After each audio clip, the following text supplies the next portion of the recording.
Greetings, Wanderer. It is my pleasure to introduce you to a unique tour. One that won't take you to impressive landmarks or famous battle sites, but through a typical Athenian home. If Olympus is Zeus's sanctuary, then my house is my own. It is a place where I can shelter myself from the noise and stress of city life.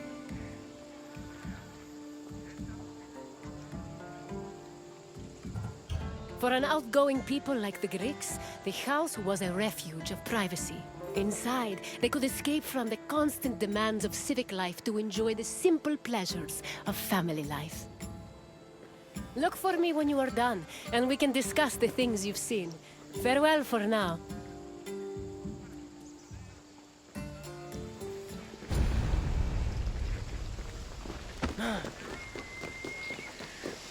The house, or oikos, was a residence for Greek families and their slaves.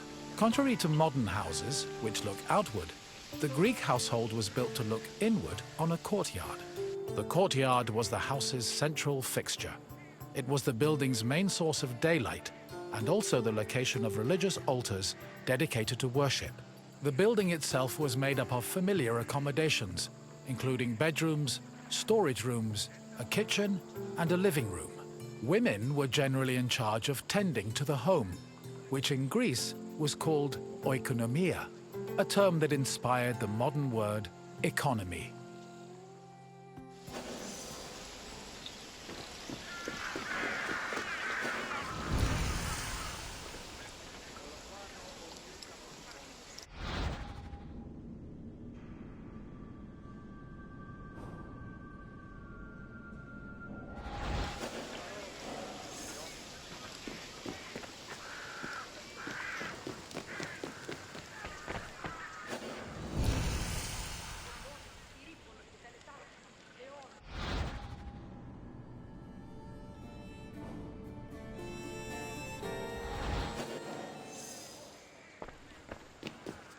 A pasta was a corridor that connected a house's courtyard to its residential section. Archaeological evidence from the city of Olynthos reveals that pastas were added to Greek home design in the 5th century BCE.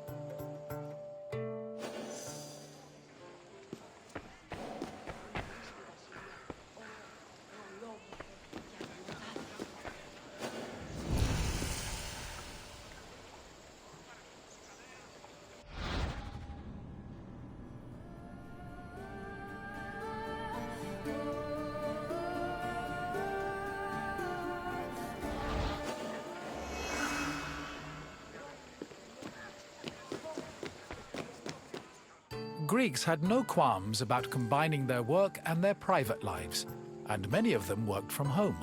Artisans like blacksmiths, sculptors, and potters often had workshops in their houses. Some even operated small stores to sell their work. Similarly, doctors were known to treat patients in special offices located in their homes. Women also worked in the house and were responsible for making textiles, as well as producing clothes and supervising weaving, which was carried out by slaves. If the household was wealthy enough, they could even produce a surplus of textiles to sell in times of financial difficulty.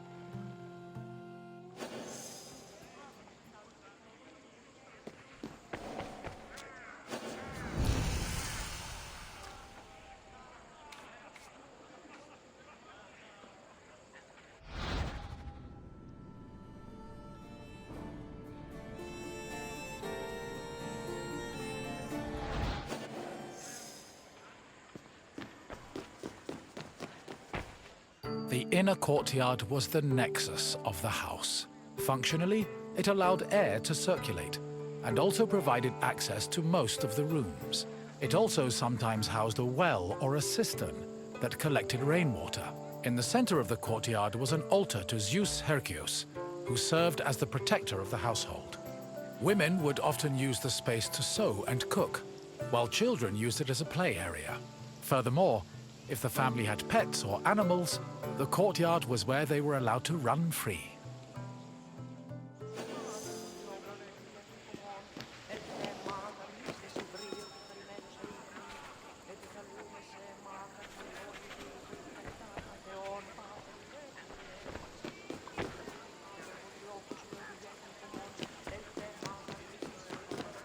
bathroom was located in the back of the house. Much like today, it was used for cleaning and washing, although the Greeks used chamber pots instead of toilets. Most bathrooms had a luterion that could be filled with water for washing. Mirrors, razors, strigils, and sponges could also be found in the bathroom, along with small vases called arebaloi, which were usually filled with perfume or oil.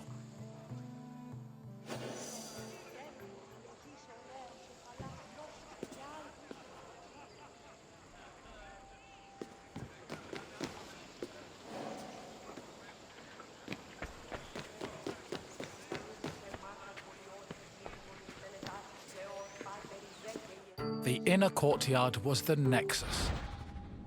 The inner court of the house. In the women for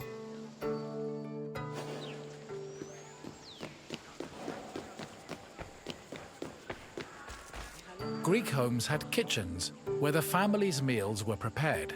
The Greeks did not often eat meat, except during special occasions like banquets or after sacrifices. They had mainly a grain-based diet, eating staples such as bread, porridge, or a barley cake called maza. They also occasionally ate poultry, fish, and other seafood, as well as fruits, vegetables, goat milk and cheese, and olive oil. Food was cooked on a tripod, or sometimes in a klibanos, which was a sort of mobile oven. Other cooking implements included braziers, mortars and pestles, a spit to hold food over a fire, platters, and frying pans. The family also used the kitchen to store food in containers called pithoi.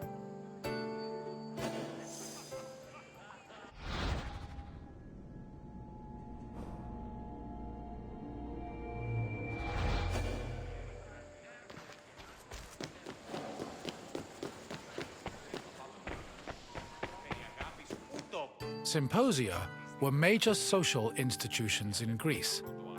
They were drinking parties held exclusively for men. The party took place in the men's section of the house, the andron, where residents and guests reclined on special couches called klinai.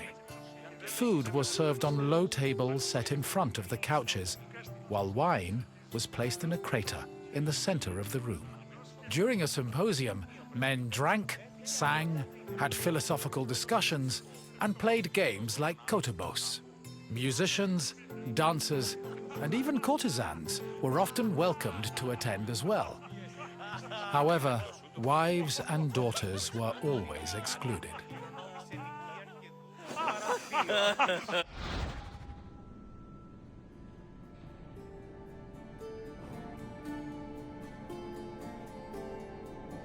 Όσοι ήθιστε τα πρικόα έσονται του ανδρός σας.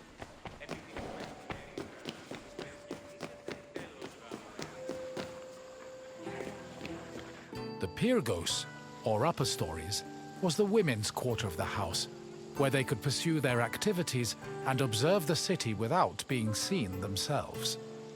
The rooftops were also used in a special rite called the Adonia, a private celebration held in honor of Adonis, which was reserved for women.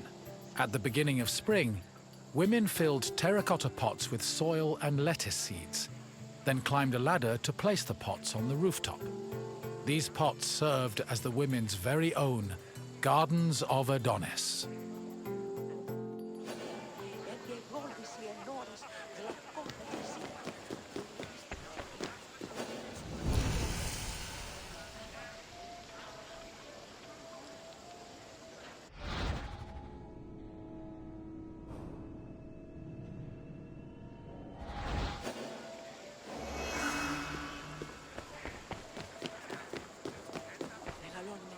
I hope you now have a better understanding of the routines and home life of the Greek people.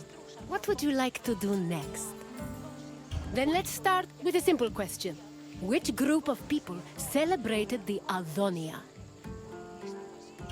Correct. The Adonia was celebrated by women of all stations. Let's move on to the next question. Which of the following was known as the protector of the household?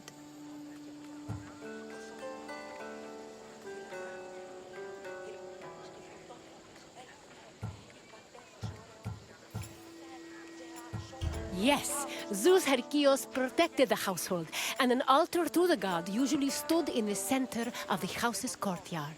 On to the final question. Which of the following was not located in the bathroom?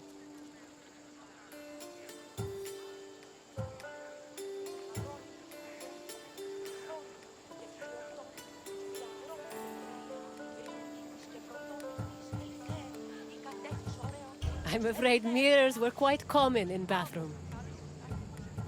The Lutherion was a water basin that was located in the bathroom. Correct! The Klivanos was a mobile oven usually found in the kitchen.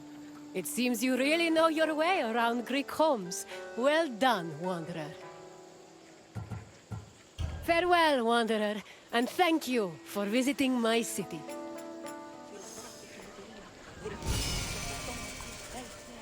η κατέχεις ωραία μου, θεά, σώτηρα.